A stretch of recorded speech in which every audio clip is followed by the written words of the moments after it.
The siege of Antioch in 1097 was the true turning point. For months, the Crusaders suffered from starvation and disease outside the massive walls of the city. It was a test of endurance that nearly broke the movement. Legend says that a vision led them to find the Holy Lance buried beneath a church, which restored their morale just as a massive relief army of Turks arrived. In a moment of sheer desperation and religious ecstasy, the Crusaders broke out of the city and defeated the superior Turkish force. The path to Jerusalem was finally open. On July 15, 99, after a bloody and horrific siege, the Crusaders breached the walls of the Holy City. The massacre that followed was one of the darkest moments in medieval history. Neither woman nor child was spared as the streets ran red. The First Crusade had achieved the impossible. They had captured Jerusalem and established 4 Crusader states in the heart of the Middle East. But this victory was not the end. It was merely the beginning of a 200-year cycle of vengeance, cultural exchange, and endless warfare that would redefine the relationship between the East and the West forever. The Latin Kingdom of Jerusalem was now a reality, surrounded by a Muslim world that was slowly beginning to wake up and unite against the invaders.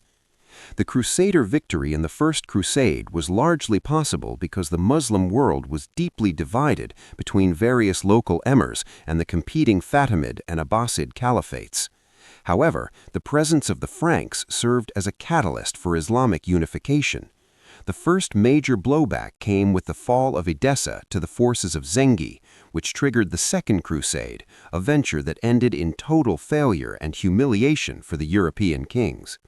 But the true shift in the balance of power came with the rise of a young Kurdish officer named Saladin Yusuf ibn Ayyub, known to history as Saladin.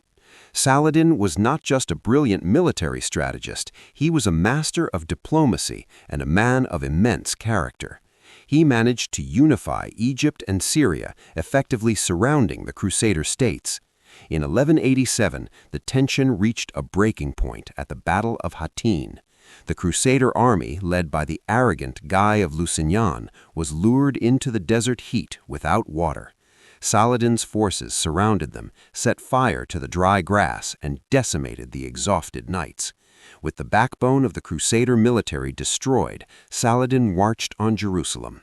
Unlike the massacre of 1099, Saladin entered the city with mercy, allowing the Christian inhabitants to buy their freedom. The news of the fall of Jerusalem sent shockwaves through Europe. The 3 most powerful men in the West, Richard the Lionheart of England, Philip Augustus of France, and the Holy Roman Emperor Frederick Barbarossa, took the cross. This was the Third Crusade, the Crusade of the Kings. Barbarossa died on the way, drowned in a river, but Richard and Philip pushed forward, capturing the vital port of Acre. However, the rivalry between the English and French kings was so intense that Philip soon abandoned the campaign and returned home. This left Richard the Lionheart alone to face Saladin. What followed was one of the most famous military duels in history. Richard was a force of nature on the battlefield, winning a spectacular victory at the Battle of Arsuf, but he realized that even if he captured Jerusalem, he could never hold it against Saladin's vast resources. The 2 leaders never met in person, but they exchanged gifts and letters of mutual respect. Richard sent his doctors to treat Saladin when he was sick, and Saladin sent fresh fruit and snow to the King of England. Eventually, they signed the Treaty of Jaffa in 1192, which allowed Christian pilgrims to visit Jerusalem while the city remained under Muslim control. Richard departed for Europe, never to return, and Saladin died shortly after, leaving a legacy of chivalry that is respected in both the East and the West to this day. While the Third Crusade ended in a stalemate of mutual respect, the Fourth Crusade would go down in history as one of the most cynical and tragic diversions in military history. In 1202, a new wave of crusaders gathered in Venice, planning to strike at Egypt, the heart of Ayyubid power. However, they lacked the funds to pay for the massive fleet the Venetians had built. The Doge of Venice, Enrico Dandolo, a blind but incredibly ambitious leader, saw an opportunity. He struck a deal with the Crusaders. In exchange for their passage, they would help Venice capture the Christian city of Zara. This was only the beginning of the deviation. A young Byzantine prince, Alexios IV, approached the Crusaders with a tempting offer. If they helped him reclaim the throne of Constantinople from his usurping uncle, he promised to pay the entire debt of the crusade, provide an army, and even unite the Eastern Orthodox Church with Rome. It was an offer the Crusaders could not refuse, but it was a deal built on lies. When the Crusaders arrived at the gates of Constantinople in 1203 and successfully installed Alexios on the throne, they quickly realized that the imperial treasury was empty. The prince could not pay what he promised, and the local population grew to hate the Latin occupiers and the puppet emperor. The situation turned explosive. A revolution broke out in the city, Alexios was murdered, and the new Byzantine leadership told the Crusaders to leave. Furious and desperate, the Crusaders turned their weapons not against the Muslims in Jerusalem, but against the very heart of Eastern Christianity. In April 1204, the unthinkable happened. The massive walls of Constantinople, which had withstood every siege for nearly 1,000 years, were breached. What followed was 3 days of horrific looting and destruction. The Crusaders, who had sworn to protect the faith, desecrated the Hagia Sophia, stole priceless relics, and burned ancient libraries containing the lost knowledge of Greece and Rome. The Byzantine Empire was dismantled and replaced by a short-lived Latin Empire.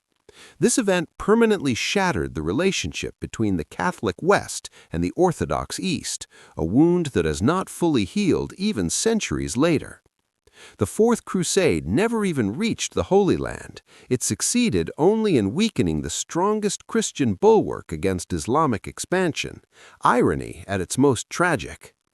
As the major Crusades continued to fail in their ultimate goal of holding Jerusalem, the defense of the Holy Land fell increasingly into the hands of elite military orders, the Knights Templar, the Hospitallers, and later the Teutonic Knights. These were not ordinary soldiers. They were warrior monks who took vows of poverty, chastity, and obedience, yet were the most formidable fighting force of the Middle Ages. The Knights Templar, with their white mantles and red crosses, became the stuff of legend. They were the first to enter a battle and the last to leave. Because they were accountable only to the Pope, they built a massive network of fortifications and developed a sophisticated banking system that made them the wealthiest organization in Europe.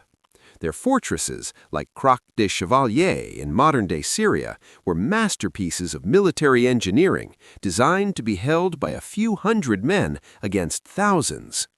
These orders represented the dual nature of the Crusades, the intense religious devotion and the brutal military necessity. However, the 13th century also saw stranger and more desperate movements. The Children's Crusade of 1212 remains one of the most heartbreaking episodes, where thousands of German and French children, inspired by visions, marched to the sea believing it would part for them so they could walk to Jerusalem. Most disappeared, sold into slavery, or dying of hunger before they ever left Europe. Meanwhile, the Fifth and Sixth Crusades attempted different strategies. The Sixth Crusade was particularly unique. It was led by the Holy Roman Emperor Frederick II, a man who spoke Arabic and admired Islamic culture. Instead of a bloody war, Frederick used diplomacy to negotiate the return of Jerusalem with the Sultan of Egypt, Al-Kamil. For a brief 15-year period, Jerusalem was once again in Christian hands, without a single drop of blood being spilled. But this peace was fragile and despised by extremists on both sides. The Pope excommunicated Frederick for negotiating with the infidel, and the Muslim world felt the Sultan had betrayed their cause. The city was eventually retaken by Khwarezmian clans in 1244, and it would not return to Christian control until the 20th century. By 1291, only the city of Acre remained as the last major stronghold of the Latin East. The siege of Acre was the final, bloody climax. Despite a heroic defense by the Templars and Hospitallers, the Mamluk Sultan al-Ashraf Khalil brought an army of such size and power that the city walls could not hold. When the city finally fell, the remaining defenders retreated to the Templar fortress by the sea, fighting until the very building collapsed on top of them. With the fall of Acre, the Crusader presence in the Holy Land was officially over.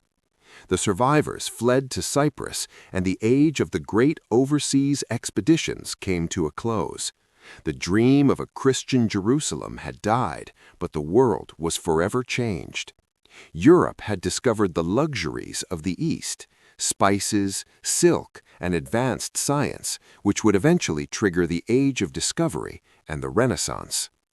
The Crusades failed as a military conquest, but they succeeded in breaking the isolation of the Middle Ages, setting the stage for the modern world.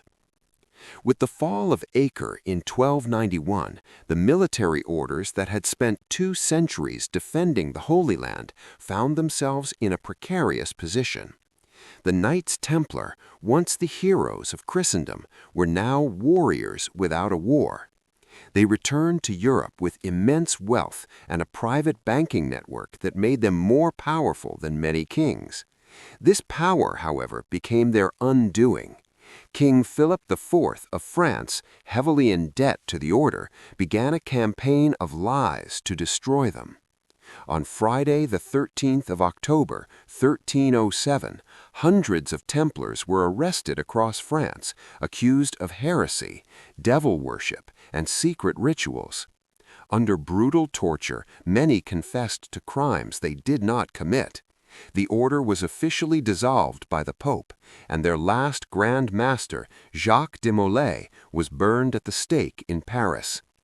Legend says that as he burned, he cursed the king and the Pope to follow him to death within a year, and they both did.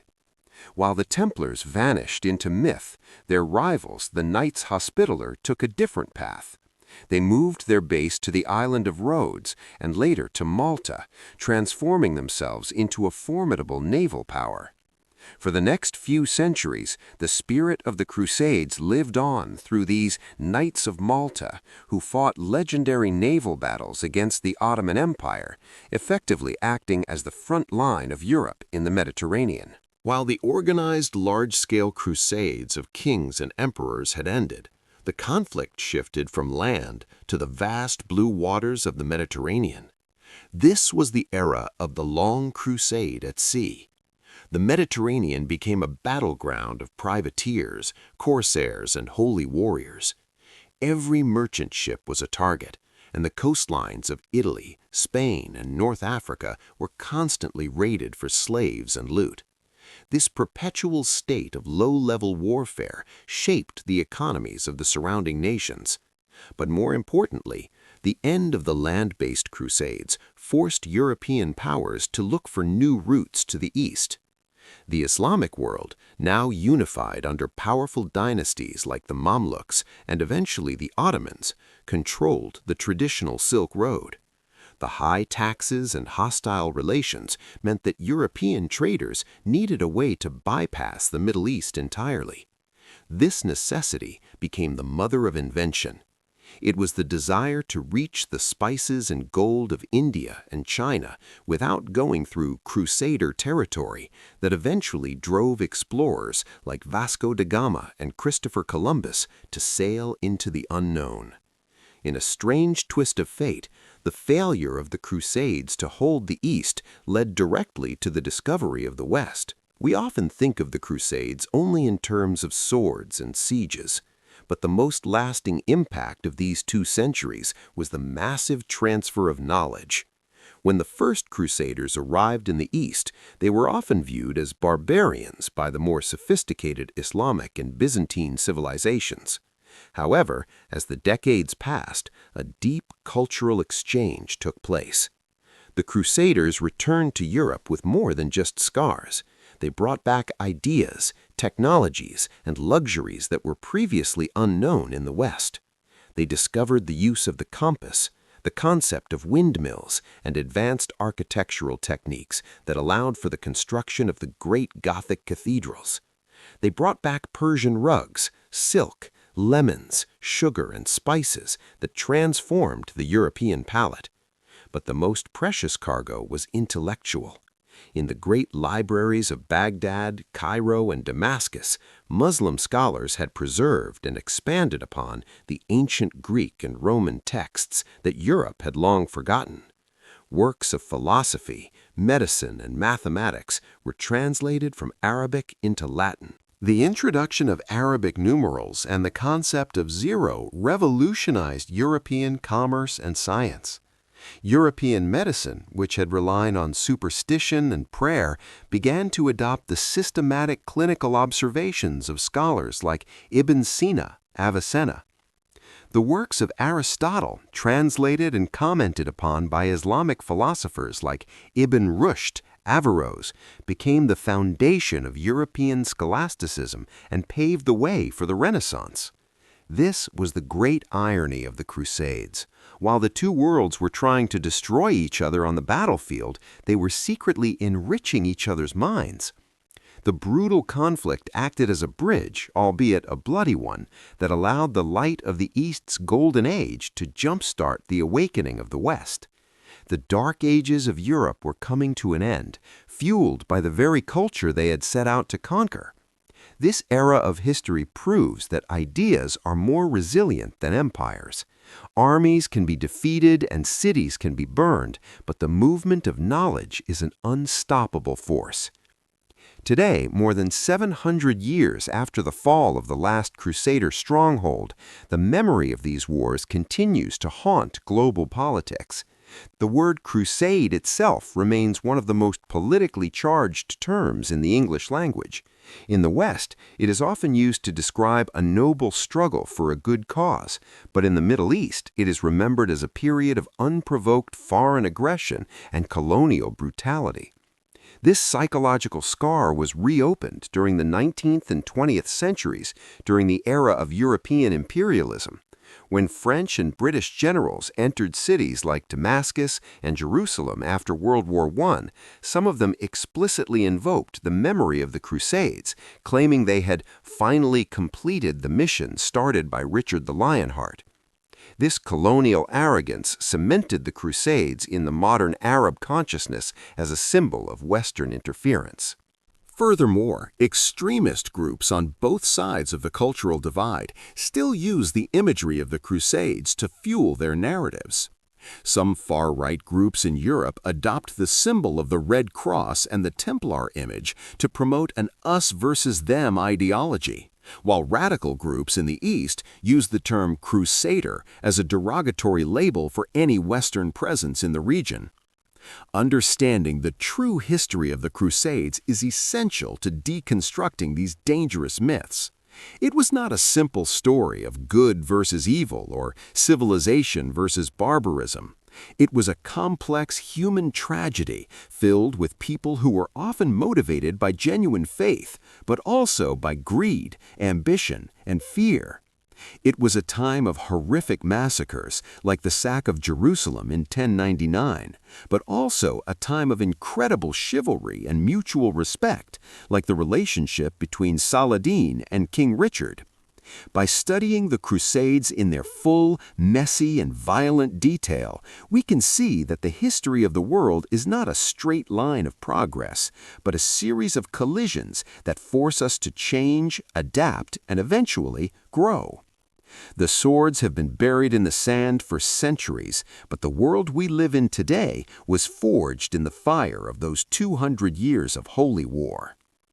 While the great kings of Europe were safe in their stone castles, the Holy Land was being ruled by one of the most tragic and heroic figures in history, Baldwin IV, the leper king of Jerusalem.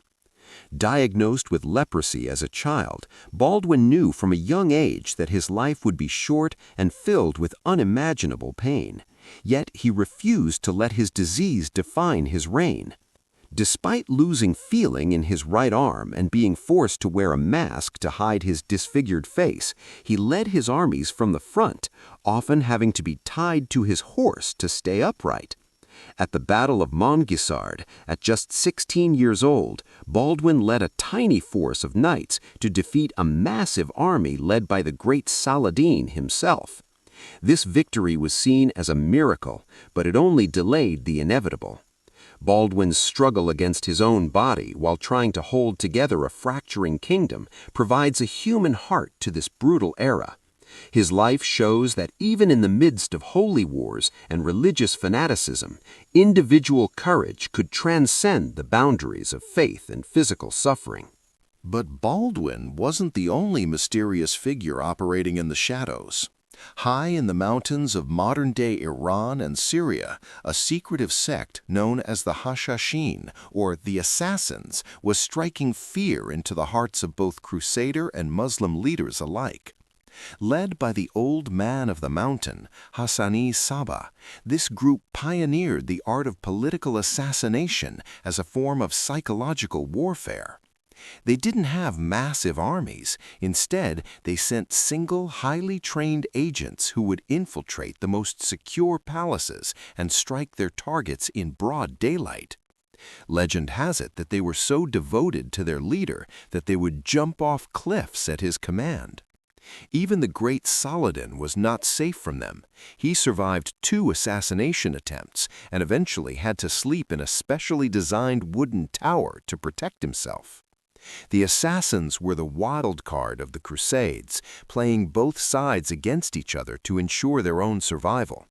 The word assassin entered European languages because of the terrifying stories brought back by the Crusaders, forever linking the era of the Crusades to the birth of professional espionage. As we move toward the final chapters of our epic journey, we must address the legends that survived long after the last Crusader ship left the shores of Acre. The most enduring of these is the myth of the Templar treasure. Because the Knight Templar were the bankers of the Middle Ages, people believed they had amassed a fortune far greater than any king's treasury. But the rumors went deeper than just gold and silver. Some whispered that during their excavations beneath the Temple Mount in Jerusalem, the knights had found something far more powerful: the Ark of the Covenant, the Holy Grail, or even the secret bloodline of Christ. When the order was suppressed in 1307, the French king Philip IV found almost no gold in their central vaults in Paris. This fueled the theory that the knights had been tipped off and had smuggled their treasure away. Some say it went to Scotland, others believe it was hidden in the mountains of Portugal, and some even suggest it was taken across the Atlantic to the New World a century before Columbus. These myths transformed the Crusades from a historical event into a permanent fixture of pop culture. The idea of a secret society protecting ancient, world-changing relics has inspired everything from the Freemasons to modern movies and video games. But beyond the gold and the grails, the real treasure of the Templars was their influence on the modern world. They created the blueprint for the international banking system, developed the first standardized military training in Europe, and built a network of communication that spanned continents. The fascination with the Templars reflects our own desire to believe that there is a hidden, deeper layer to history, that the wars of the past were not just about land and religion, but about secrets that could change the destiny of humanity. Whether the treasure exists or not, the Templar myth remains the most successful legacy of the Crusades, ensuring that the names of these warrior monks will never be forgotten. While most of the world's attention was focused on the deserts of the Middle East, another series of crusades was happening in the frozen forests of northern Europe. The Northern Crusades, or the Baltic Crusades, were carried out by the Teutonic Knights against the pagan tribes of Prussia, Lithuania, and Livonia. Unlike the wars in the Holy Land, which were about reclaiming territory, these were wars of colonization and forced conversion.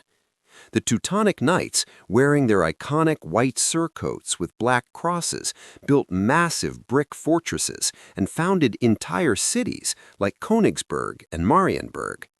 They were not just soldiers, they were administrators who turned the wild Baltic lands into a highly organized, militarized state. This Drang nach Ost, or drive to the east, would shape the geography and politics of Eastern Europe for the next 700 years. The Northern Crusades were brutal and relentless. In the winter, the knights would launch Reisen, or raids, across the frozen marshes, burning villages and forcing the local population to choose between the cross and the sword. This era saw the rise of legendary figures like Alexander Nevsky, the Russian prince who defeated the Teutonic Knights in the famous Battle on the Ice in 1242. This victory became a symbol of Russian resistance against Western encroachment, a theme that has been repeated throughout history. The Northern Crusades proved that the crusading spirit was not limited to Jerusalem. It was a flexible ideology that could be used to justify expansion anywhere.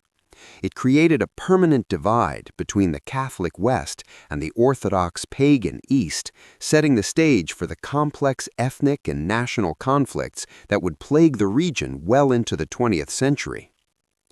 To watch a movie about the Crusades is to see shiny armor and heroic charges, but the reality for the average soldier was a grueling battle against nature itself.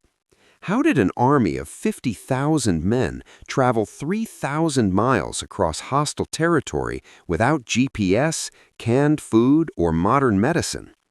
The logistics of the Crusades were a nightmare of epic proportions. Every knight required at least 3 horses, a war horse for battle, a palfrey for riding, and a pack horse for supplies. Feeding these animals was as important as feeding the men. An army of 10,000 knights needed tons of grain and thousands of gallons of water every single day. In the scorching heat of the Anatolian Plateau or the Judean desert, water became more valuable than gold. Many crusaders died not from a Turkish arrow, but from dehydration and dysentery.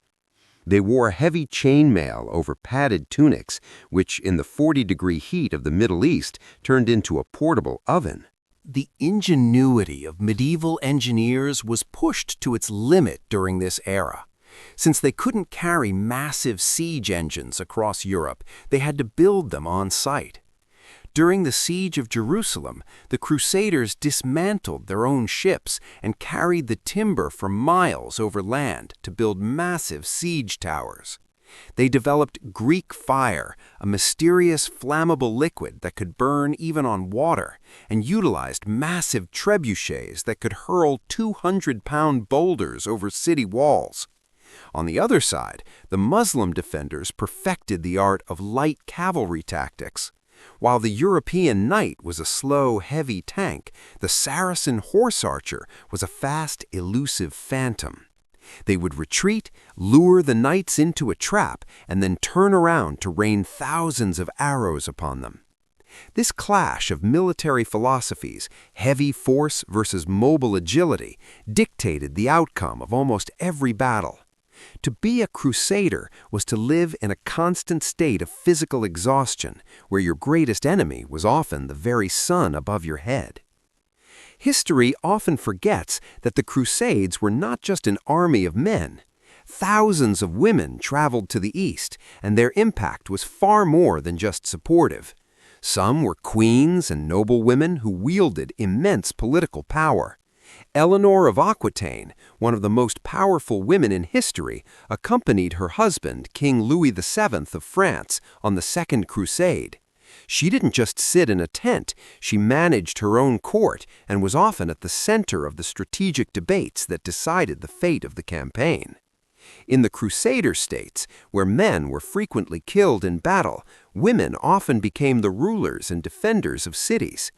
Queen Melisende of Jerusalem ruled the kingdom for decades with an iron fist, navigating the complex politics of both the church and the nobility. However, the most lasting legacy was the birth of the global economy. The Crusades created a taste for the exotic in Europe that could not be quenched. The trade routes opened by the Italian city-states like Venice and Genoa during the wars became the arteries of a new world. Banking, insurance, and international law all evolved to handle the massive scale of crusade-related logistics. The age of faith was slowly being replaced by the age of commerce. The Crusades did not end in a single moment or a single treaty. They simply faded into the background as the world grew larger, more complex, and more interconnected. The fire of the Crusades had burned out, but the sparks it threw off landed in the dry tinder of the Renaissance, igniting the modern age. We are the children of that conflict, living in a world defined by the boundaries, the prejudices, and the discoveries made by men and women who marched into the desert 900 years ago in search of heaven, but instead found the modern world. To truly visualize the 1 to 2 hour journey we are on, we must pause the narrative and step on to the battlefield. A medieval battle in the Holy Land was a chaotic, deafening, and terrifying experience. The primary weapon of the Crusader was the shock charge. Imagine hundreds of knights encased in iron galloping at full speed on massive destriers. The psychological impact alone was often enough to break an enemy line. However, the Muslim commanders, particularly the Seljuks and later the Mamluks, developed a perfect counter-tactic: refused center and feigned retreat. They would engage the knights, then suddenly turn and run. The hot-headed crusaders, thinking they had won, would break their formation to pursue. Once the knights were scattered and their horses exhausted in the heat, the Muslim light cavalry would circle back, surrounding the isolated ironclad warriors and picking them off with horse archery. However, the most lasting legacy was the birth of the global economy. The Crusades created a taste for the exotic in Europe that could not be quenched. The trade routes opened by the Italian city-states like Venice and Genoa during the wars became the arteries of a new world. Banking, insurance, and international law all evolved to handle the massive scale of crusade-related logistics. The age of faith was slowly being replaced by the age of commerce. The Crusades did not end in a single moment or a single treaty. They simply faded into the background as the world grew larger, more complex, and more interconnected. The fire of the Crusades had burned out, but the sparks it threw off landed in the dry tinder of the Renaissance, igniting the modern age. We are the children of that conflict, living in a world defined by the boundaries, the prejudices, and the discoveries made by men and women who marched into the desert 900 years ago in search of heaven, but instead found the modern world. To truly visualize the 1 to 2 hour journey we are on, we must pause the narrative and step on to the battlefield. A medieval battle in the Holy Land was a chaotic, deafening, and terrifying experience. The primary weapon of the Crusader was the shock charge. Imagine hundreds of knights encased in iron galloping at full speed on massive destriers. The psychological impact alone was often enough to break an enemy line. However, the Muslim commanders, particularly the Seljuks and later the Mamluks, developed a perfect counter-tactic: refused center and feigned retreat. They would engage the knights, then suddenly turn and run. The hot-headed crusaders, thinking they had won, would break their formation to pursue. Once the knights were scattered and their horses exhausted in the heat, the Muslim light cavalry would circle back, surrounding the isolated ironclad warriors and picking them off with horse archery. The most famous example of this tactical chess match was the Battle of Hattin in 1187. Saladin did not just use swords, he used the environment. He occupied the only water sources in the area, the wells of Hattin, while the Crusader army was forced to march through the scorching heat of July. To make matters worse, Saladin's men set fire to the dry grass, the smoke choking the knights and blinding them. By the time the two armies met, the Crusaders were so dehydrated they could barely lift their shields. This wasn't just a victory of numbers, it was a victory of logistics and psychological warfare. It proved that in the Crusades, the desert itself was a more dangerous enemy than any soldier. Understanding these tactics helps us realize that the Crusades were a high-stakes game of survival where one wrong move, one decision to march without enough water, could end a kingdom. If there is one event that sums up the sheer brutality and scale of the Crusades, it is the siege of Acre during the Third Crusade. This wasn't just a siege, it was a multi-year meat grinder that involved almost every major figure of the era. For 2 years, a Crusader army besieged the city of Acre, while Saladin's army simultaneously besieged the Crusaders from the outside. It was a siege within a siege. The conditions were horrific. Sickness spread through the camps, killing thousands, including the elite of European nobility. This is where the legend of Richard the Lionheart was truly forged. Upon his arrival, he brought massive siege engines and a new sense of energy. The siege saw the use of cutting-edge military technology. Huge wooden towers, protected by soaked animal hides to prevent them from being burned by Greek fire, were rolled toward the walls. Miners from both sides worked underground, digging tunnels to collapse the enemy's fortifications, a terrifying form of subterranean warfare where men fought with daggers in the dark, narrow tunnels beneath the earth.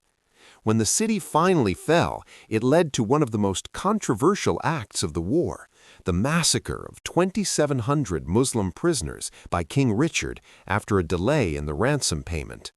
This event stained Richard's reputation in the East forever and showed that even the most chivalrous kings were capable of extreme cruelty when the pressure of a multi-year campaign reached its breaking point. Amidst the constant cycle of violence, something unexpected happened. Life. People had to live, trade, and eat. In the Crusader states, a new Levantine culture began to emerge. European settlers began to dress in light, flowing silk robes instead of heavy wool.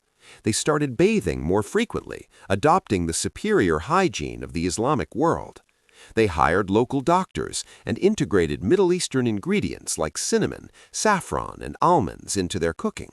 On the other side, Muslim merchants realized that the Crusaders were a massive new market. Trade never truly stopped, even during active campaigns. You would see a Christian knight and a Muslim merchant bargaining over the price of a horse in the morning and then facing each other on the battlefield in the afternoon. This strange coexistence created a unique society where Arabic was often the language of commerce and Latin was the language of the court. In the city of Antioch or Tripoli, you could hear the bells of a church and the call to prayer of a mosque simultaneously. This wasn't a multicultural paradise, but it was a pragmatic reality. Both sides realized that total annihilation was impossible, so they found ways to live in the gaps between the wars. This synthesis is what allowed the knowledge of the East to flow so effectively into the West, eventually sparking the intellectual fire of the European Renaissance. Even today, the most visible scars of the Crusades are the massive stone fortresses that dot the landscape of Syria, Israel, Lebanon, and Jordan. These were not just defensive positions, they were symbols of permanent occupation. Castles like Crac des Chevaliers were so well designed that they were considered virtually impregnable. They featured concentric defenses, walls within walls, meaning that even if an attacker breached the first gate, they were trapped in a killing zone where defenders could rain down arrows and boiling oil from above. These castles functioned as self-sufficient cities. They had massive granaries that could hold enough food for 5 years, sophisticated rainwater collection systems, and even luxurious living quarters for the high-ranking knights. The architecture of these fortresses was so advanced that when the Crusaders finally returned to Europe, they completely redesigned their own castles based on what they had learned in the East. The transition from the simple Motte and Bailey wooden towers of 11th century Europe to the magnificent stone castles of the 13th century is a direct result of the Crusades. These ruins stand today as silent witnesses to an era where stone and iron were the only things men could trust. In the mid-13th century, just as the Crusaders and Muslims were settling into a predictable cycle of warfare, a new shadow fell over the world from the Far East, a threat so fast and so destructive that both sides believed the apocalypse had arrived. The Mongols, led by the descendants of Genghis Khan, had already obliterated the Silk Road and turned the great city of Baghdad into a smoking ruin. By the 1250s, the Mongol hordes, commanded by Hulagu Khan, reached the borders of the Holy Land. For the Crusaders, the arrival of the Mongols was a moment of terrifying confusion. Some Christian leaders believed that the Mongols were the legendary Prester John, a mythical Christian king from the East coming to help them destroy Islam. There were even high-level diplomatic missions where Mongol ambassadors visited the Pope and the kings of Europe, proposing a Franco-Mongol alliance to crush the Mamluks of Egypt. However, the reality was much darker. The Mongols didn't want allies, they wanted subjects. The Christian city of Antioch made the desperate choice to submit to Mongol rule, while other Crusader states like Acre tried to remain neutral, terrified of both the Mongols and the Mamluks. This was the most complex geopolitical moment of the Middle Ages. You had three massive powers, the European Crusaders, the Egyptian Mamluks, and the Mongol Empire, all staring each other down in a small strip of land. If the Mongols had successfully teamed up with the Crusaders, the Islamic world might have been wiped off the map. But the alliance never fully materialized due to distrust and the slow speed of medieval communication. The fate of the world was decided at the Battle of Ain Jalut in 1260, where the Mamluks did the impossible. They defeated a Mongol army in open combat. This victory saved Islam, but it spelled the end for the Crusader states, as the Mamluks now turned their full, battle-hardened fury toward the remaining Christian cities. The final decades of the 13th century felt like a slow-motion funeral for the Crusader dream. The Mamluk Sultan, Baibars, a military genius who had survived both the Crusades and the Mongols, began a systematic campaign to erase the Latin East. One by one, the legendary fortresses fell. When Baibars captured Antioch in 1268, the slaughter was so immense that the gates had to be closed to keep the smell of death inside. The Crusaders were now pushed back to a few coastal cities with their backs to the sea. The final curtain fell at the Siege of Acre in 1291. This was the end of days for the Crusader movement. The Mamluk army brought over 100 catapults, including a massive engine nicknamed the Victorious, which hammered the walls of Acre day and night. The defense was led by the Grand Masters of the Templars and the Hospitallers, who knew this was their last stand. In a final act of suicidal bravery, the Templars charged out of the gates into a sea of Mamluk steel, but they were overwhelmed. When the city walls were finally breached, the surviving knights retreated to their fortified iron tower by the harbor. They fought for several more days until the Mamluks undermined the tower's foundations. As the building collapsed, it crushed both the defenders and the attackers, buried under the weight of 2 centuries of history. As the last Crusader ships sailed toward Cyprus, they looked back to see the smoke of the Holy Land rising into the sky. The Crusades, as a territorial occupation, were over. As we close the book on this 200-year saga, we must ask, what was it all for? Millions of lives were lost, empires rose and fell, and the map of the world was redrawn. Was it just a story of religious madness? Not entirely. The Crusades were the first global event in human history.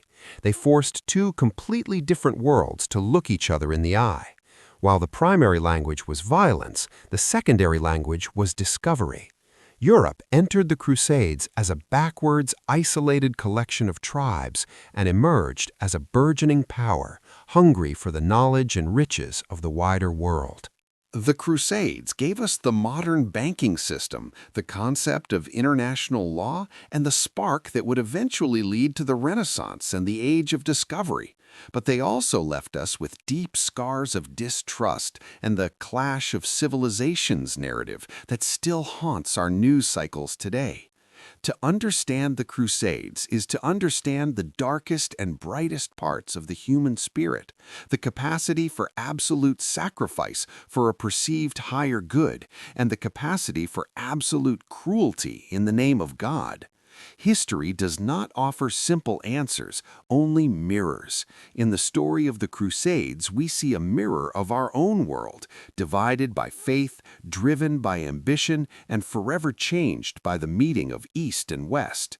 The knights are gone, the castles are in ruins, and the sands of the desert have covered the blood of the fallen. But the world we live in today was built on the foundations laid during those 200 years of holy war. While we focus on the marching knights, the Crusades were actually won and lost on the sea. To keep tens of thousands of soldiers fed in a desert, you needed a massive, constant supply chain. This led to the greatest maritime revolution since the Roman Empire. The city-states of Venice, Genoa, and Pisa became the Amazon of the Middle Ages. They developed the galley and the round ship, massive vessels capable of carrying hundreds of men and, more importantly, hundreds of horses. Loading a war horse onto a ship in the 12th century was a feat of engineering. They built specialized horse transports with side ramps, the ancestors of modern landing craft. These Italian merchant republics didn't care much about holy war. They cared about the bottom line. They would often charge the Crusaders astronomical prices for transport, and if the knights couldn't pay, the Venetians would force them to conquer rival trading ports as payment.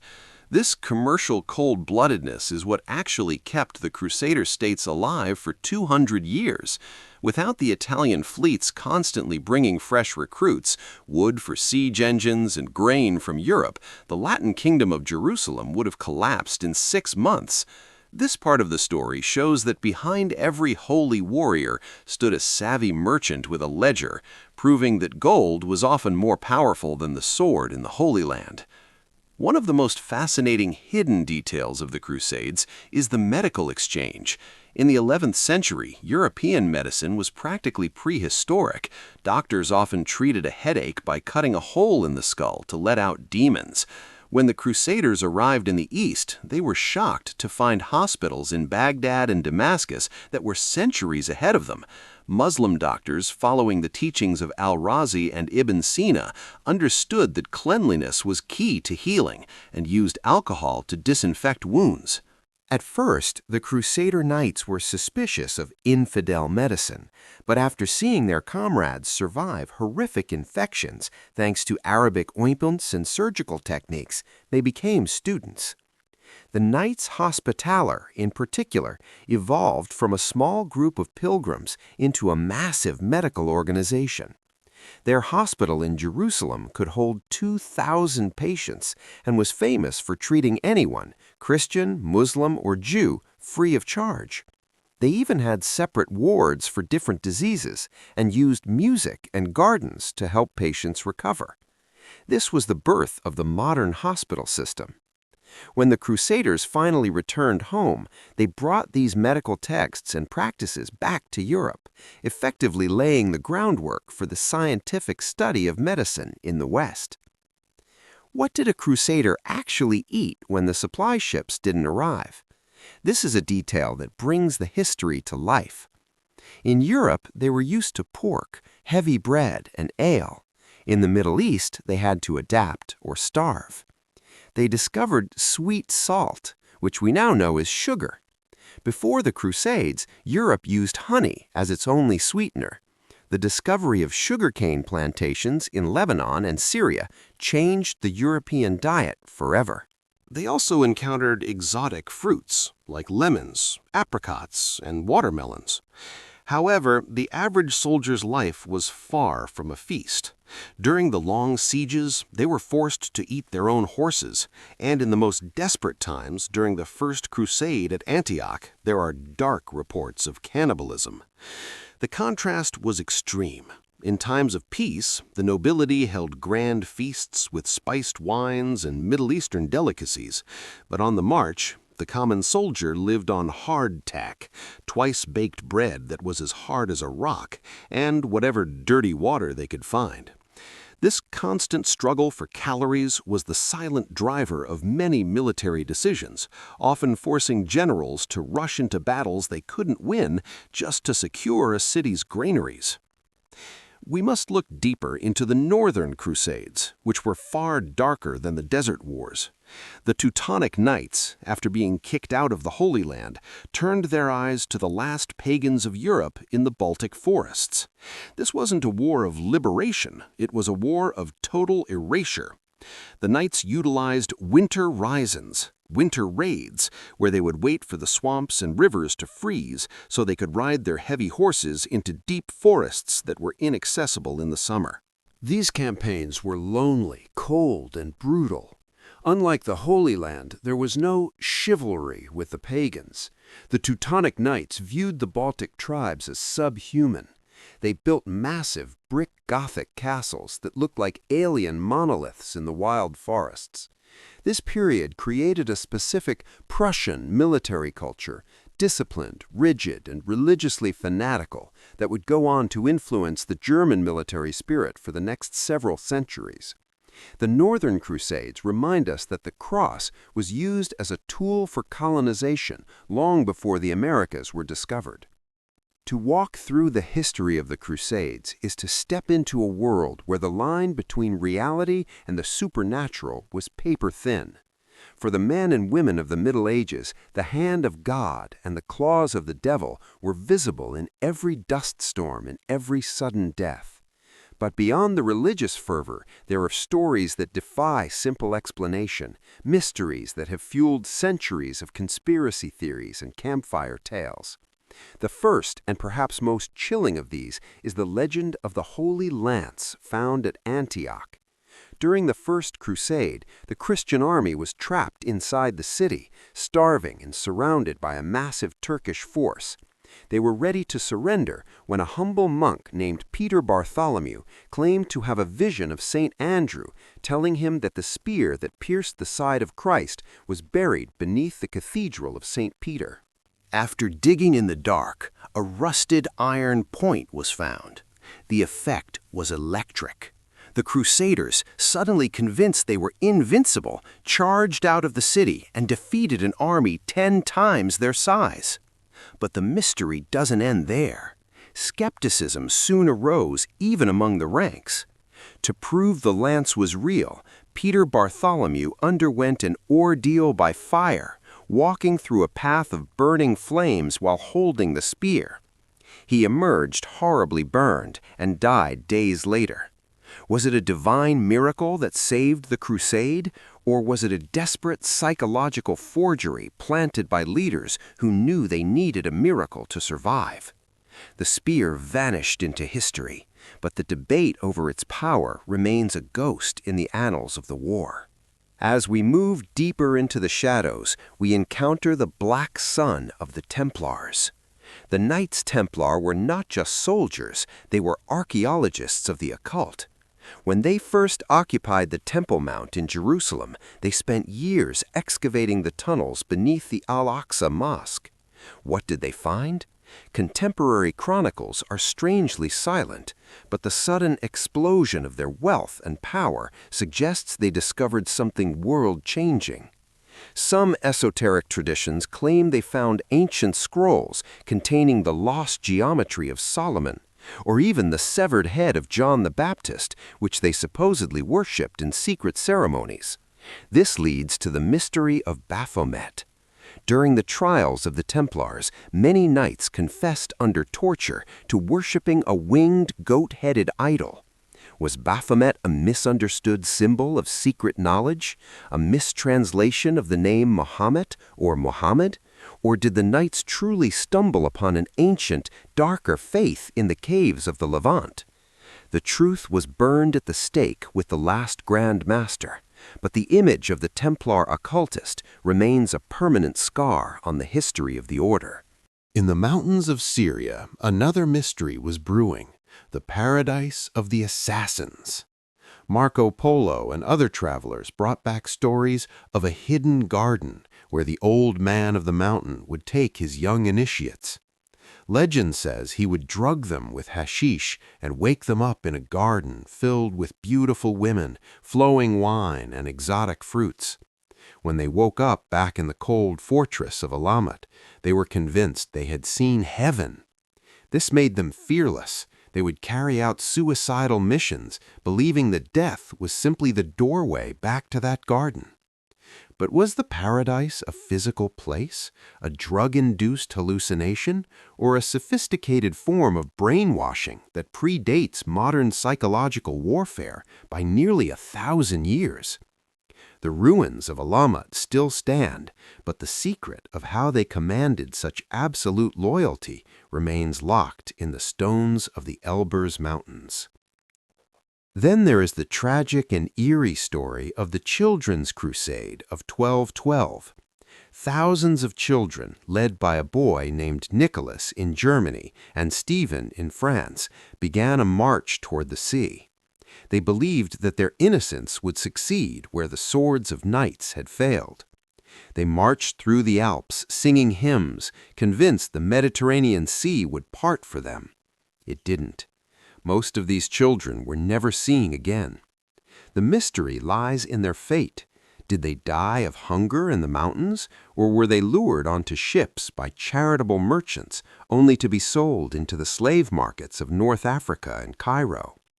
Some historians believe the legend of the Pied Piper of Hamelin is actually a folk memory of this horrific event, a dark fairy tale born from a real-life mass disappearance that remains one of the greatest tragedies of the medieval world.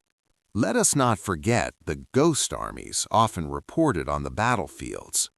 During the siege of Jerusalem and the Battle of Dorylaeum, hundreds of soldiers swore they saw white knights on white horses appearing from the clouds to strike down the Saracens. They identified them as St. George and St. Demetrius. While modern historians call this mass hysteria brought on by heat stroke and starvation, for the medieval mind, the veil between the physical and spiritual worlds was thin. These reports of celestial intervention were so consistent across different battles that they were recorded as official military facts. What were these men seeing in the shimmering heat of the desert? Was it a mirage, a collective hallucination, or something that we, in our modern rationalism, can no longer perceive? Another deep mystery is the lost treasure of the Cathars and its link to the Crusades. While the popes were sending armies to Jerusalem, they also sent a crusade to the south of France to wipe out the Cathar heretics.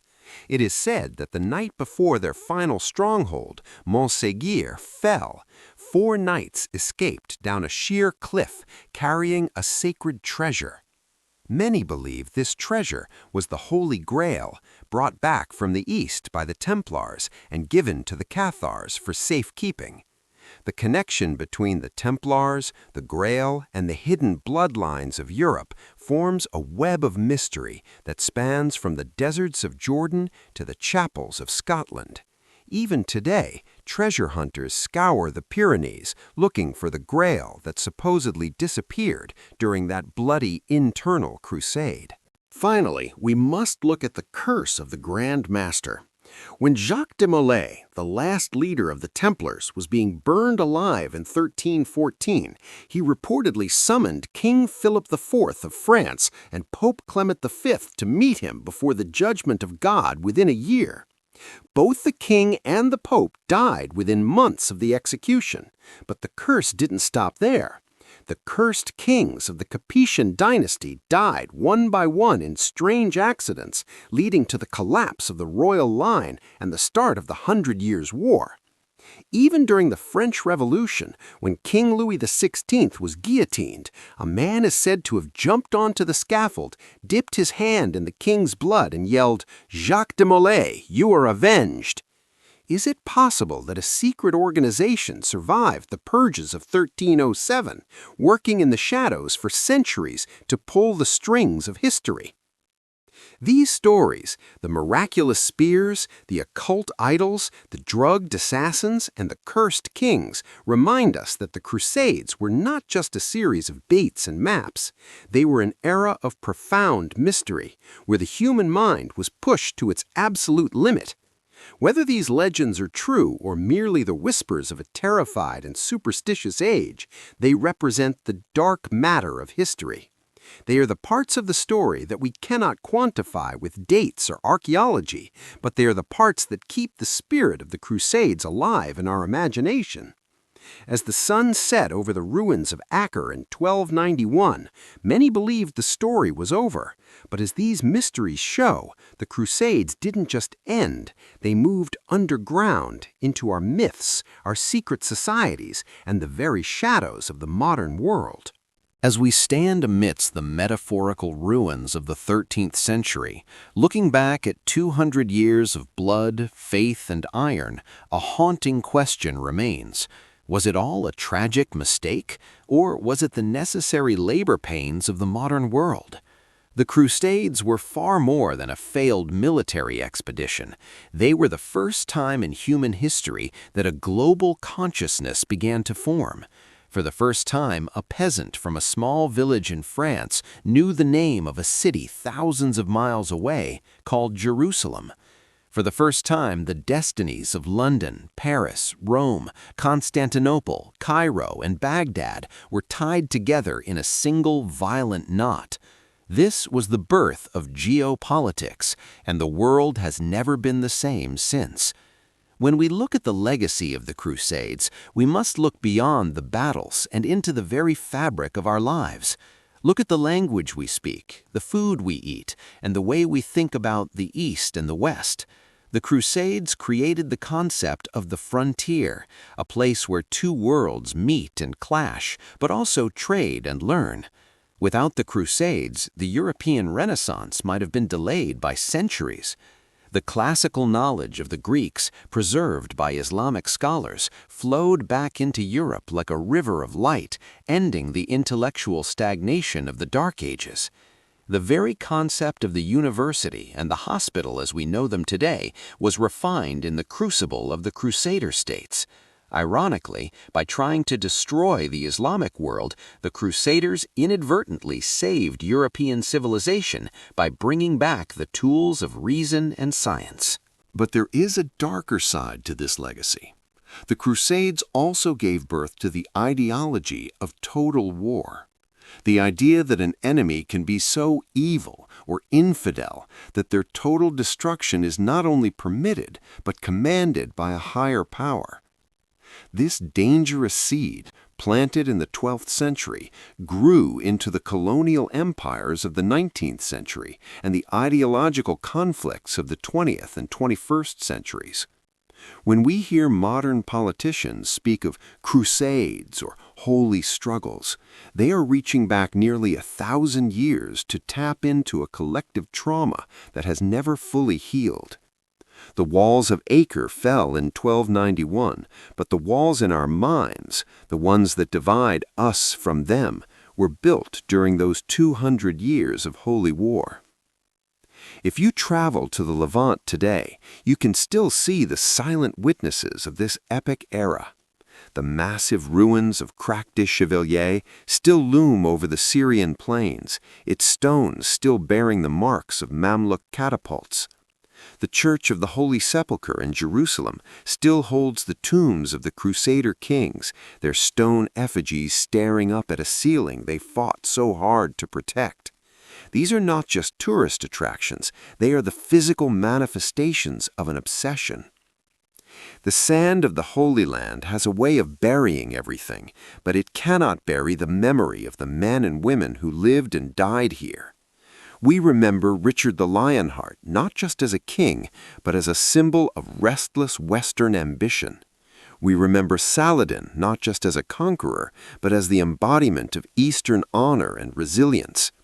We remember the Templars not just as warriors, but as the guardians of a secret world we are still trying to understand. These figures have transitioned from history into myth, and in doing so, they have become immortal. They remind us that history is not made by cold logic, but by the fire of human belief, the terrifying and beautiful things humans will do when they believe they are doing the work of God. In the final analysis, the Crusades were a bridge. It was a bridge built of swords and paved with the bodies of millions, but it was a bridge nonetheless.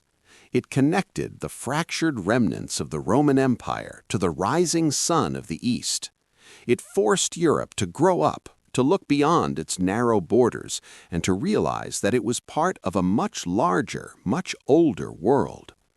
The Crusaders set out to find the kingdom of heaven, but what they actually found was the kingdom of earth, a place of complexity, beauty, and endless conflict.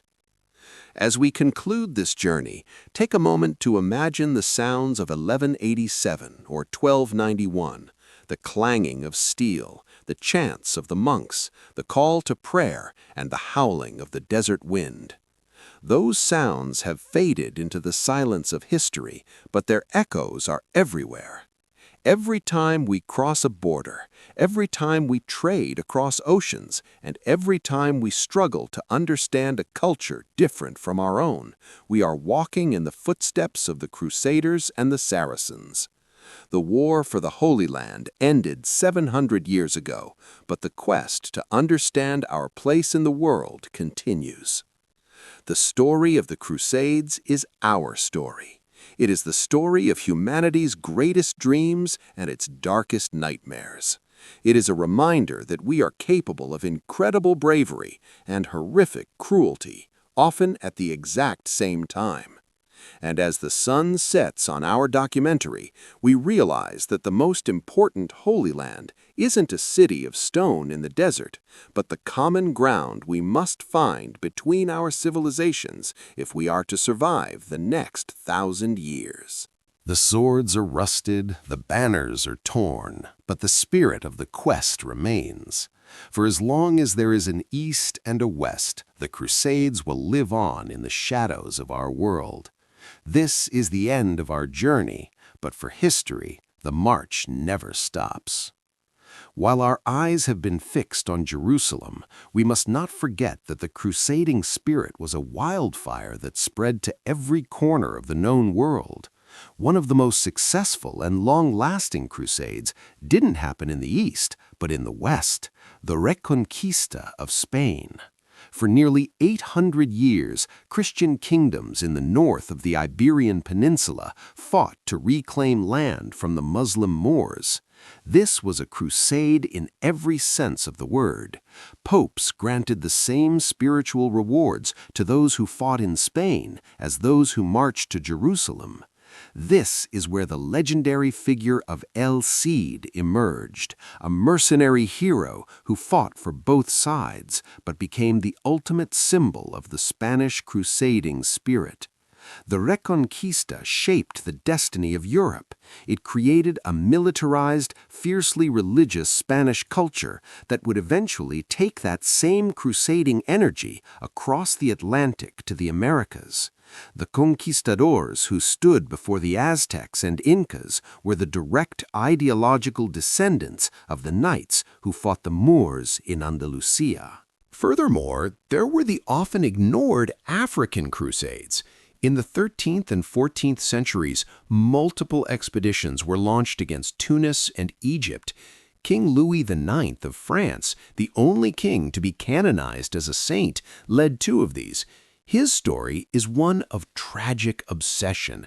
During the Seventh Crusade, he was captured in Egypt and had to be ransomed for a staggering sum that nearly bankrupted France. Years later, he died in Tunis, not from a sword, but from the plague, still dreaming of a Christian North Africa. These campaigns show that the Crusades were not just about one city. They were a global attempt by Latin Christendom to encircle the Islamic world, a strategic chess match played across 3 continents. To truly understand the Crusades, you have to understand the Craque de Chevalier.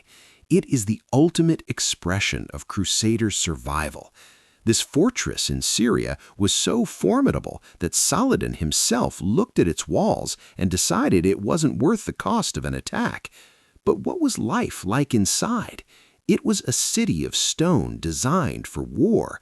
The knights lived in high-vaulted Gothic halls, their lives governed by the strict bells of the chapel. They had vast underground stables that could hold 1,000 horses, and their granaries were filled with enough supplies to survive a 5-year siege.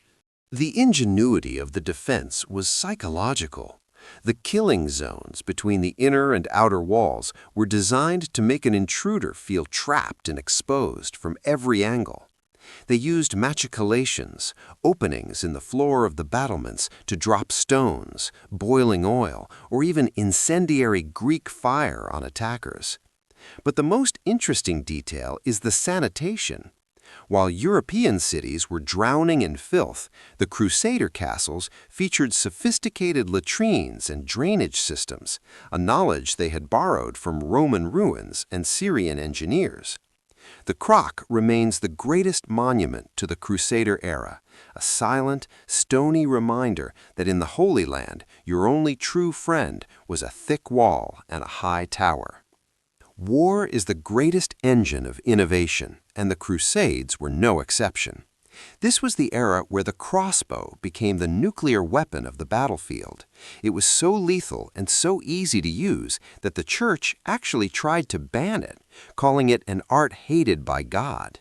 A peasant with a crossbow could kill a knight who had trained for 20 years in a matter of seconds. This weapon began the slow decline of the knight as the supreme power on the battlefield, long before gunpowder arrived. On the other side, the Byzantines and Muslims utilized Greek fire. The exact formula remains a mystery to this day, a state secret that died with the Byzantine Empire. It was a liquid fire that could be projected through siphons or thrown in ceramic grenades.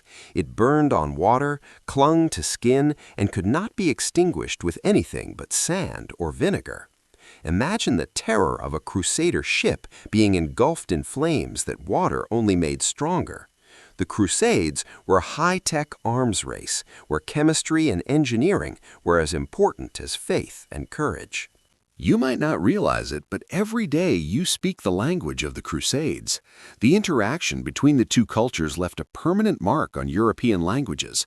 Words like algebra, algorithm, alcohol, sugar, cotton, lemon, and magazine, originally meaning a storehouse for weapons, all entered European languages during this period. Even the word checkmate comes from the Persian Shah Mat, the king is dead, brought back by Crusaders who learned to play chess in the courts of the East. The Crusades also gave us the modern concept of heraldry. Knights needed a way to identify each other when their faces were covered by helmets. They began painting symbols on their shields, lions, eagles, crosses, which eventually evolved into the complex system of family crests and national flags we see today. The Red Cross of England, the lilies of France, and the double-headed eagle of many Eastern European nations all have their roots in the dust of the Levant. We carry the visual and linguistic DNA of the Crusades with us into the 21st century. One of the strangest mysteries that kept the Crusader spirit alive was the legend of Prester John. For centuries, Europeans were convinced there was a powerful Christian king living somewhere in the depths of Asia or Ethiopia. Whenever a new crusade failed, they whispered, "Don't worry, Prester John is coming with his invincible army to save us." When the Mongols first appeared on the horizon, many Crusaders actually cheered, thinking this was Prester John at last. This myth shows the desperation of the era. The Crusades were so difficult and the victories so few that the Europeans had to invent a fantasy savior to keep their hope alive. It drove explorers like Marco Polo and eventually the Portuguese navigators to sail around Africa searching for this mythical ally. The search for Prester John was one of the primary motivations for the Age of Discovery. Even though he never existed, the idea of him changed the map of the world. As we wrap up these final details, we see that the Crusades were not a closed chapter of history. They were a massive, chaotic, and often horrific mixing bowl that rearranged the atoms of human civilization.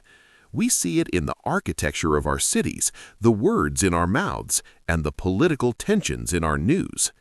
The Crusaders went to the east to find a holy land made of stone and gold, but they ended up building a modern world made of trade, science, and global connection. The story of the Crusades is a reminder that even our most violent conflicts can produce unexpected seeds of growth. The banners have long since turned to dust, and the names of most of the soldiers are forgotten, but the world they accidentally created is the one we live in today. As the dust settled on the battlefields of the Levant, a new war began in the shadows, a war of ideas, secrets, and hidden lineages. To understand the true end of the Crusades, we must look at the survival of the Knights Templar. While the order was officially destroyed in 1312, many historians and occultists believe that the Order of the Temple never truly died. It simply went underground.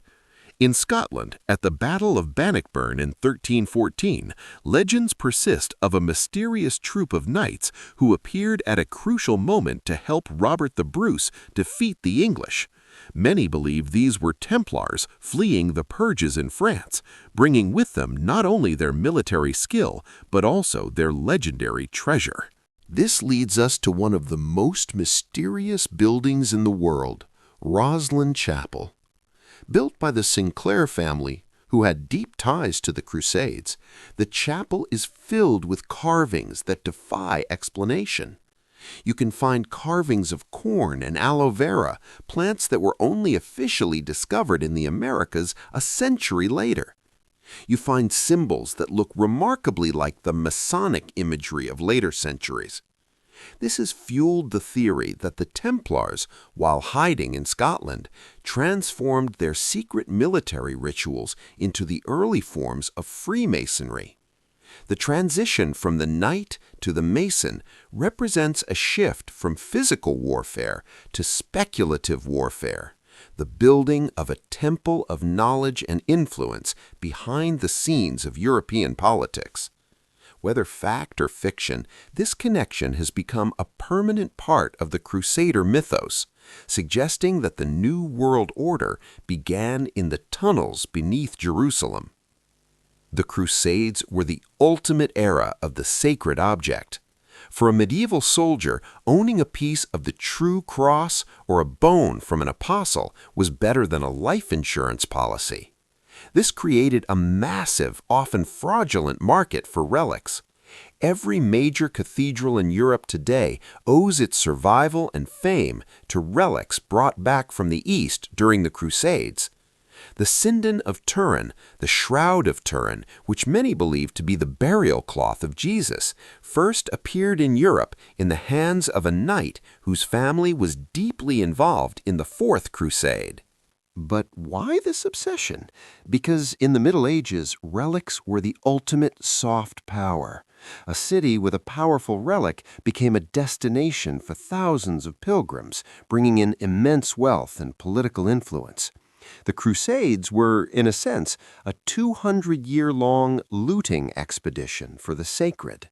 From the crown of thorns, which King Louis IX bought for a price higher than the cost of building an entire cathedral, to the heads of the Magi, the physical objects of the East redefined the religious landscape of the West. This relic culture shaped the art, architecture, and even the economy of the Renaissance, as Europe tried to recreate the holiness of Jerusalem within its own borders. As the Crusader states vanished, a new power was rising in the East that would haunt Europe for the next 500 years: the Ottoman Empire. The Ottomans were the final answer to the Crusades. While the Seljuks had been fractured and the Mamluks were focused on Egypt, the Ottomans unified the Islamic world under a single, unstoppable military machine. They didn't just defend the East, they took the war to Europe. The fall of Constantinople in 1453 was, in many ways, the reverse crusade. The very city that the Fourth Crusaders had betrayed and weakened finally fell to the sword of Mehmed the Conqueror. The crusading spirit tried to revive itself to stop the Ottomans. Popes called for new crusades at Varna and Nicopolis, but the times had changed. The professional Janissary Corps and the massive cannons of the Ottomans made the old-fashioned heady cavalry of the European knights obsolete. The Mediterranean once again became a battleground, but this time the Europeans were on the defensive. The siege of Rhodes and the siege of Malta were the final desperate echoes of the Crusades, where the Knights Hospitaller fought to prevent the total Ottoman takeover of the sea. These battles were the bridge between the Middle Ages and the early modern era, where the knight finally gave way to the soldier and gunpowder became the new god of war. Perhaps the most shocking detail is how the Crusades reached the Americas. When Christopher Columbus sailed in 1492, he didn't see himself as just a geographer or an explorer. His personal journals reveal that he was obsessed with the Crusades. He believed that the gold he would find in India would be used to fund a new crusade to retake Jerusalem. He even signed his name as Christ-bearer. The symbols on the sails of the Santa Maria, the Red Cross of the Order of Christ, a direct successor to the Knights Templar in Portugal. When the Spanish and Portuguese reached the shores of the Americas, they used the same requirement documents they had used during the Crusades against the Moors. They viewed the Aztecs and Incas through the lens of the infidel. The conquest of Mexico was, in the minds of the conquistadors, the continuation of the war that had started in 1095. The New World was colonized with the ideology of the Old Crusade. This realization connects the dust of Jerusalem directly to the gold of Peru, showing that the Crusades didn't just change the Middle East, they were the engine that drove the European colonization of the entire planet. Part 39. The Final Word. The Unfinished Story. And so, Kanka, we reach the end of our 2-hour journey. We have traveled from the humble speech of a pope in a French field to the high-tech fortresses of the Levant, from the secret rituals of the Templars to the arrival of the cross in the Americas. We have seen that the Crusades were not a single event, but a tectonic shift in human history.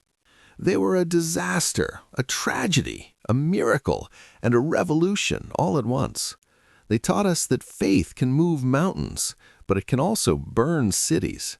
They taught us that even in our most violent moments, we cannot help but learn from our enemies. Today, we live in a world that is still trying to balance the lessons of the Crusades. We are still searching for a way to turn the bridge of swords into a bridge of peace. The banners of the knights have faded, the armor has rusted away, but the questions they raised remain as loud as ever. History is not just about what happened, it's about what we choose to remember. And as long as we remember the Crusades, we remember that we are a single, interconnected human family, divided by our beliefs, but united by our shared journey through the long, dark, and beautiful corridors of time. The Anatomy of Defeat: Why the Iron Giants Fell. The ultimate defeat of the Crusaders was not the result of a single battle, but a slow, agonizing process of strategic decay. For 2 centuries, the Latin East existed as an island in a sea of enemies, and eventually the sea simply reclaimed the land. The first and most critical reason for their defeat was geography and demographics. The Crusaders were always a tiny minority. At their peak, there were perhaps only 100,000 Europeans living among millions of local Muslims, Jews, and Eastern Christians. They were an army of occupation that never truly became a people. They were entirely dependent on blood transfusions from Europe, fresh waves of knights and pilgrims. When the enthusiasm in Europe began to fade due to internal wars, like the 100 Years' War and the Black Death, the Crusader states were left to bleed out. They simply ran out of men. Secondly, the asymmetric warfare gap closed. In the beginning, the Frankish heavy cavalry was a wonder weapon. A charge of knights was like a medieval tank attack. But the Muslim world, under leaders like Zengi, Saladin, and Baybars, was a fast learner. They stopped trying to fight the knights in head-on, honorable charges. Instead, they perfected the art of attrition. They burned the crops, poisoned the wells, and harassed the Crusader supply lines with thousands of horse archers. They forced the Iron Men to fight in the 40-degree heat until their horses died of thirst and the knights collapsed from heat stroke inside their 30-kilogram suits of mail. The Crusaders were defeated by the sun, the sand, and the sheer scale of the East long before they were defeated by the sword. If you want to know who truly broke the back of the Crusades, the answer is one word: Mamluks. This is a detail often glossed over in Western history, but it is the key to the final defeat. The Mamluks were not a typical feudal army. They were a caste of professional warrior slaves. Captured as children from the steppes of Central Asia, mostly Kipchak Turks, they were raised in elite military academies, converted to Islam, and trained in a way that made the European knights look like amateurs. The Mamluks had no families, no lands to defend, and no distractions. Their entire existence was war. While the Crusaders were often divided by petty rivalries between French, English, and German nobles, the Mamluks were a unified, disciplined machine. When Sultan Baybars took the throne, he brought a level of total war that the Crusaders had never seen. He didn't just want to win a battle, he wanted to destroy the very possibility of a Crusader presence. He began systematically destroying the port cities of the Levant. He literally tore down the walls of cities like Jaffa and Antioch and threw the stones into the harbors so that Crusader ships could never dock there again. This scorched earth policy made the Holy Land a wasteland for Europeans. The Crusaders didn't just lose the war, they lost the infrastructure of war. One of the most scandalous mysteries of the Crusades is how much they hated each other. The defeat was accelerated by internal treachery. The Knights Templar and the Knights Hospitaller, who were supposed to be the dual pillars of the defense, often fought private wars against each other in the streets of Acre. They would sabotage each other's diplomatic missions and even refuse to help each other on the battlefield. Furthermore, the Venetians and Genoese, the naval powers, were often more interested in sinking each other's merchant ships than in fighting the Sultan.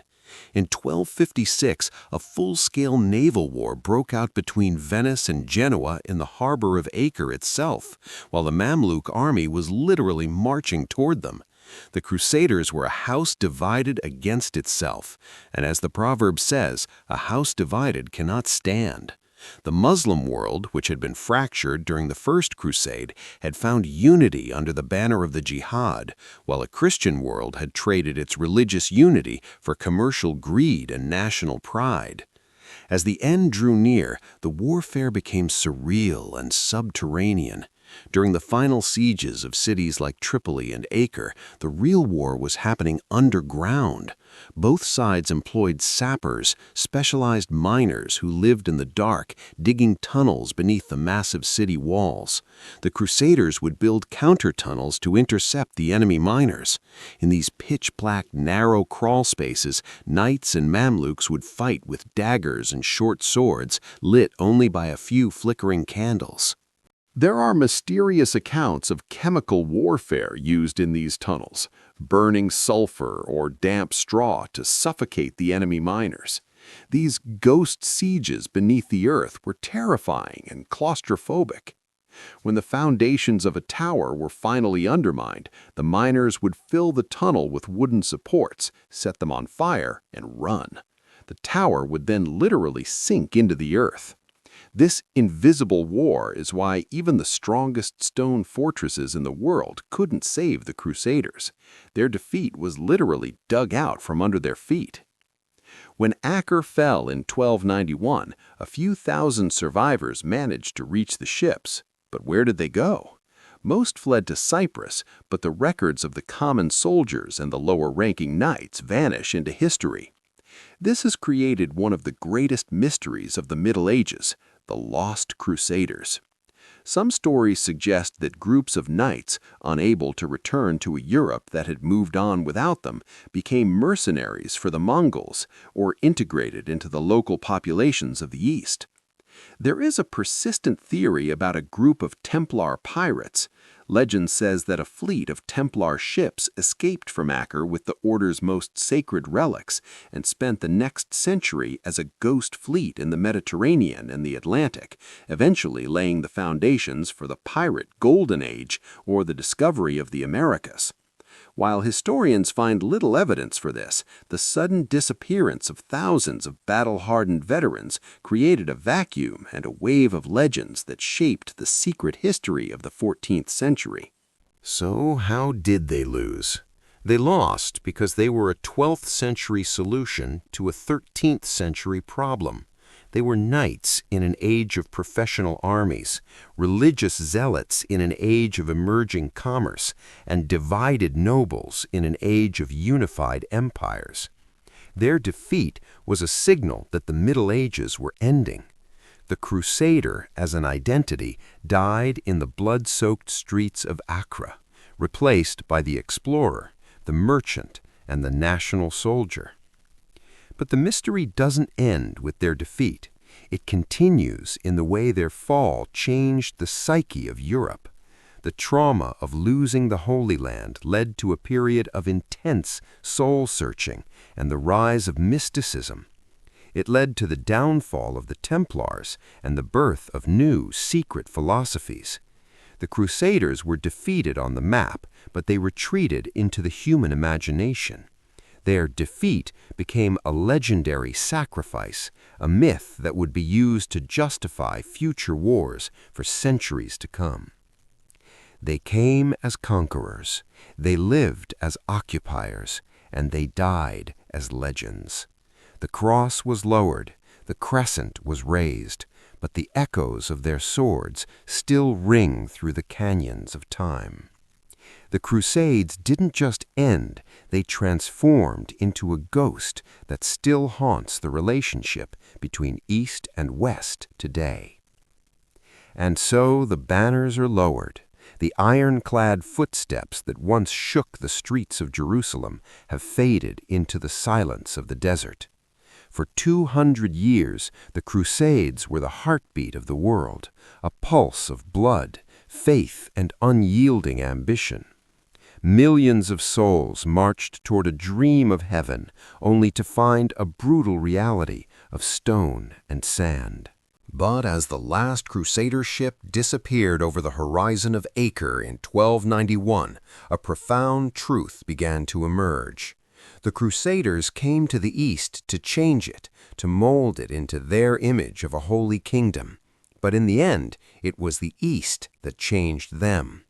They arrived as isolated warriors and left as children of a wider world. They brought swords, but they took back silk, spices, and the lost wisdom of the ancients. The cross and the crescent clashed for centuries, leaving scars that are still visible on our maps and in our minds today. Yet in the shadows of that conflict, something else was born. A bridge was built, not of peace, but of shared history. From the secret rituals of the Templars to the legendary honor of Saladin, the Crusades taught humanity a hard, bloody lesson that our destinies are inextricably linked. Whether we pray in a cathedral, a mosque, or a synagogue, the ground we walk upon is soaked with the same red blood of ancestors who thought they were fighting for the end of the world. Today, the castles of the Levant stand as hollow skeletons, and the armor of the knights is nothing but rust in museum cases. But look around you. The way we trade, the way we speak, the very science that allows you to watch this video, it all carries the DNA of that collision. We are the heirs of the Crusades. We live in the world they accidentally created. History is not just a collection of dates and dead kings. It is a living ghost. It whispers to us that we must find a way to move beyond the walls and the swords. The sun has set on the era of the Crusades, but the march of human civilization continues. As the sand covers the final footprints of the knights, we are left with one enduring question. Have we learned enough from our past to build a future where the bridge is made of understanding and not of steel? This was the saga of the Crusades, a story of God, gold, and glory, a story that ended 7 centuries ago, but in the heart of humanity, it will never truly die.